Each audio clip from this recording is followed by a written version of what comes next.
Well, Kelly, we've got a fascinating short attention span webinar, something that is right up your alley, you former digital variable data salesperson, you.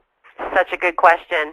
This is a great question. Why won't my salespeople sell digital and variable data? It's so funny, nobody talks about this. There's no vendor that comes out and says, boy, you're going to love this piece of equipment. Oh, by the way, your salesmen don't want to sell it.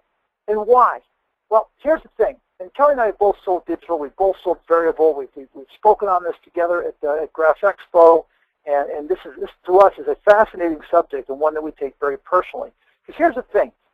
I'm a sales manager, and Kelly represents my sales force. Here are the things that I'm going to say. All right, Kelly, first of all, let me tell you about what's coming. We just got a new Xerox Tagoma press. Actually, it's a Xerox Tagoma Press 3000, Kelly. We went top of the line. And this beast is amazing. Now, let me tell you about this, Kelly, all right? You're used to selling these big commercial print orders. Well, the average digital and variable data printing order is in the hundreds of dollars, which means your commission. Wow, I get to make tens of dollars on every single job I sell. I am going to be buying myself a new Hyundai this year. Think big. Think big. Yeah, and why do you think that way, Kelly? Why do salespeople immediately hear the dollars, the commission dollars? Well, it's kind of in our blood. I mean, it's what we think about. It's why we get up every day, is because we make commission on the orders that we sell. And the truth of this is that it'd be great if the owners were as honest and as well informed to say you're going to make in the hundreds of dollars on each order. But what we're not thinking about is the big picture, and we're not thinking about the repeat orders and the fact that this is an absolute door opener, a fantastic entree into organizations we've never done business with before. But it's a very complicated issue. But hit that point again. Repeat orders, so that your work as a sales rep is up front, right? Oh yeah, ideally, once you close the deal, and this is especially true if you're equipped to do web-enabled ordering and things like that.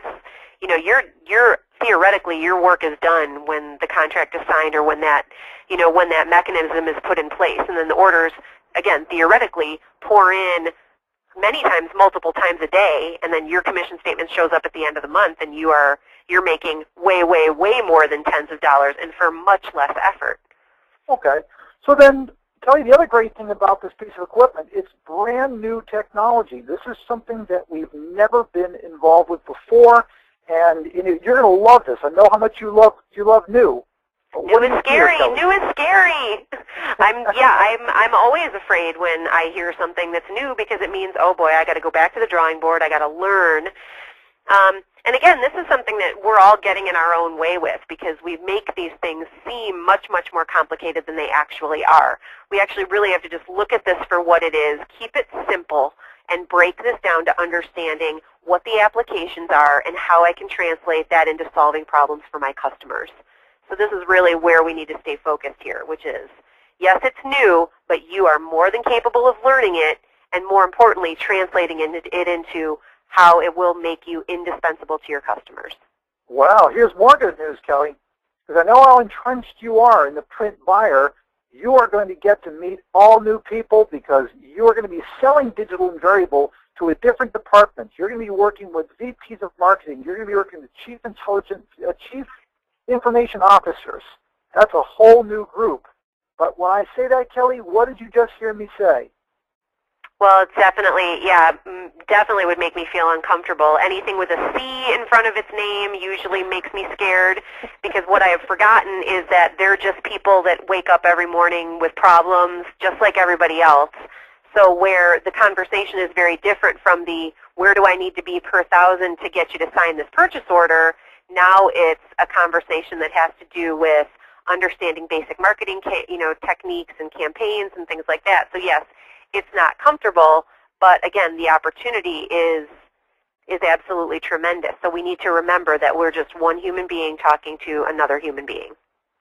Okay, well, I'll tell you, the last of the good news, Kelly, that the selling cycle is twice that of traditional print. You're talking to, yeah, I know, hey, calm down. You're going to be bringing new ideas to a different department. The input is different. The output is different. You're going to be talking to them about, you're going to be working with files that aren't necessarily going to flow through correctly. There's a lot of new, that you're right, they're scared, and there's fear, and there's, I don't want to let go. And I'm going to tell you this right up front, as a sales rep, it's going to take you longer, where, you know, whatever you're thinking right now that your turnaround time is for commercial, it's going to take you twice that for digital and variable data. And now you've heard me say, yeah, and you're gonna say, I'm making lease payments on this big gigantic machine now. Where are the sales? Get me the clicks. Yeah. I need them. I need the sales.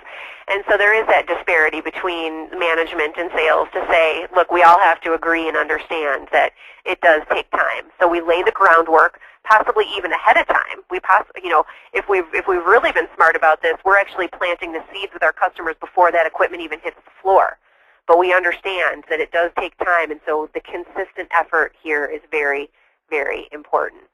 Yes. So as you said, Bill, you know, add all this up, and most salespeople, especially salespeople that have been doing something for 10 or 20 or 30 or 40 years, is absolutely not. I'll just ride this out until my retirement. Which is the exact wrong thing to do. And I can't afford that, Kelly, because I just got this equipment. Like you said, I've got this lease payment I've got to make. Right. So what do I need to do then? I need to overcompensate my sales reps. So, Kelly, I'll tell you what. The very first digital or variable data printing job you bring in, regardless of its size, I'm going to give you a bonus $100. In fact, the first 5 customers that you bring in, I'll give you $100 each. I want to get your attention. Okay?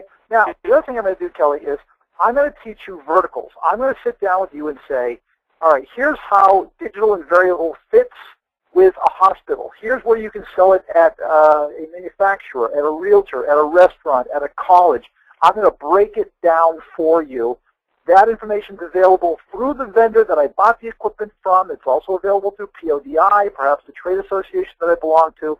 There's information out there, success stories, white papers, and I'm going to take every single one of them. I want you to be able to identify what a digital and variable data printing application looks like. So what I'm going to do, Kelly, I'm going to bring an application every single sales meeting until you start bringing them in.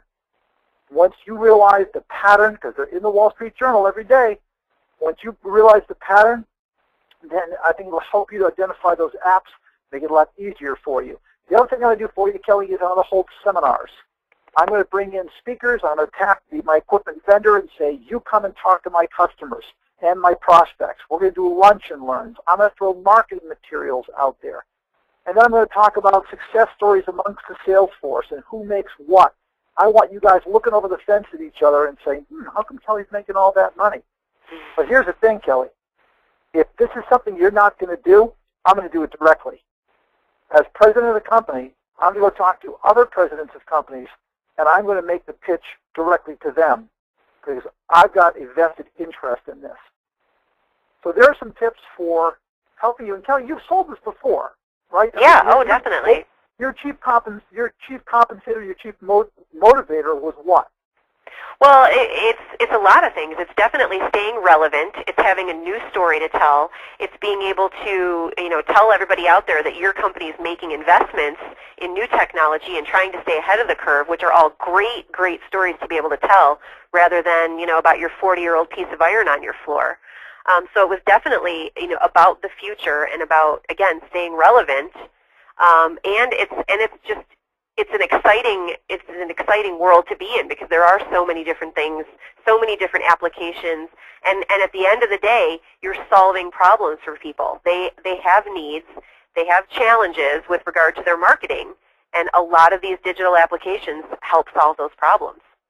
And the thing, as a manager, owner, the way I'm going to get your attention is through the wallet. That's what I've learned about salespeople. They follow the money. So that's what's going to get them to do what it is you want them to do. So there's some ideas on thoughts on why your rep won't sell digital. And now that you know that, Kelly, go sell some digital, will you? Yes, sir. All right. We'll talk again, everybody. Thanks for your attention.